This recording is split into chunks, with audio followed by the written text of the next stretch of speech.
அப்படின்ற பொண்ணுக்கு கல்யாணம் ஆகுது. ரொம்பவுமே சந்தோஷமா அவளோட மாமியார் வீட்டுக்கு போறா. அந்த மாமியார் வீட்டுல எல்லாருமே அவளை வந்து வந்து பாத்துட்டு இருக்காங்க. அந்த பொண்ணு பக்கத்துல ஒரு பாட்டி ஒரு 2 பசங்களை கூட்டிட்டு வந்து, இனிமே இவங்கதான் உனக்கு அம்மா அப்படின்னு சொல்லுவாங்க. மீனாக்கு ஒண்ணுமே புரியாது. மீனாக்குமே அட்வைஸ் பண்ணுவாங்க. இவங்க 2 பேரும் உன்னோட பசங்க மாதிரி, நீ நல்ல மாதிரியா பாத்துக்கணும்னு சொல்லுவாங்க. இந்த பொண்ணுக்கு ஒண்ணுமே புரியாது. மீனா உடனே அவ ஹஸ்பண்ட் கிட்ட கேப்பா, இது என்னது என்கிட்ட சொல்லவே இல்லையே அப்படின்னு சொல்லிட்டு அவங்க வீட்டுல இருக்கிறவங்க எல்லாம் சொல்லுவாங்க, உங்க அப்பா கிட்ட நாங்க ஆல்ரெடி சொல்லிட்டோமே அப்படின்னு. அவங்க அப்பாக்கு உடனே போன் பண்ணி அந்த பொண்ணு கேப்பா. உடனே அவங்க அப்பா சொல்லுவாங்க, நல்ல வரனா இருந்தது, அதனால என்னால தட்டி கழிக்க முடியல, அட்ஜஸ்ட் பண்ணி நீ வாழ்ந்துக்கோமா அப்படின்னு. மாப்பிளைக்கு கல்யாணம் ஆயிடுச்சு, 2 பசங்க இருக்கு அப்படின்னு தெரிஞ்சும் நீங்க என்கிட்ட ஒரு வார்த்தை கூட சொல்லல, அதனால நீங்க எனக்கு துரோகம் செஞ்சுட்டீங்க, இனிமே இந்த வீட்டுல நான் ஒரு நிமிஷம் கூட இருக்க மாட்டேன்னு போட்டி படுக்கை எல்லாம் எடுத்துட்டு கிளம்புறா. அந்த வீட்டுல இருக்கிற எல்லாருமே பயங்கரமா கன்வின்ஸ் பண்றாங்க.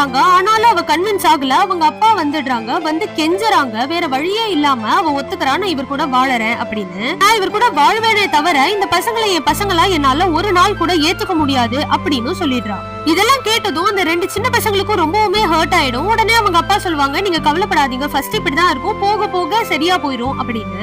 அடுத்த நாள் கார்த்தால ரொம்பவுமே ஆசையா அந்த சித்தி கிட்ட போயிட்டு இந்த 2 பசங்களும் பேசுறாங்க. இந்த பொண்ணு பேரு மஞ்சு, அந்த பையன் பேரு முன்னா அப்படின்னு சொல்லிட்டு, உங்க பேர் என்னவா இருந்தா எனக்கு என்ன, நீங்க எதுக்கு இந்த ரூம்குள்ள வந்தீங்க அப்படின்னு அவ ரொம்ப கோவமா நடந்துக்கிறா. உடனே ஃபேமிலியோட சப்போர்ட்டோட சரி நம்ம போய் ஃப்ரூட்ஸ் கொடுக்கலாம், ஃப்ளவர் கொடுக்கலாம் ட்ரை பண்றாங்க இந்த பசங்க. அப்பவுமே ரொம்ப மூஞ்சில அடிச்சா மாதிரி பிஹேவ் பண்ணி, நான் வீட்டை விட்டு வெளியில போயிடுவேன் அப்படின்னு மிரட்டுறா. உடனே அந்த பசங்களுக்கு ரொம்பவுமே சோகமாயிடுது. அவங்களோட பெரியம்மா பயங்கர பார்ஷியலா பிஹேவ் பண்ணுவாங்க. அவங்களோட பையனுக்கு மட்டும் நல்ல போன்விட்டாவை கலக்கி கொடுப்பாங்க. ஆனா இந்த 2 பசங்களுக்கும் பால்ல தண்ணி விட்டு கொடுத்துருவாங்க. உடனே அந்த பையனும் கேட்பான். கேட்டோடனே சொல்லுவாங்க, நான் இன்னும் உங்களுக்கு வேலை செய்யறதுக்காக வரல அப்படின்னு. அதே டைம்ல மீனா அவங்களோட திங்ஸ் எல்லாத்தையும் அவ ரூம்ல இருந்து எடுத்து வெளியில போட்டுட்டு இருப்பா.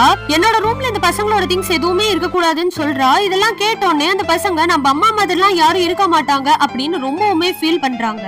அப்படியே ராத்திரி எல்லாம் அழுதுட்டே இருக்காங்க. வாசல்ல ஒரு கயித்து கட்டில்ல தான் அந்த பசங்க படுத்துக்கிறாங்க. ஒரு ரூம் கூட இல்ல தூங்குறதுக்கு.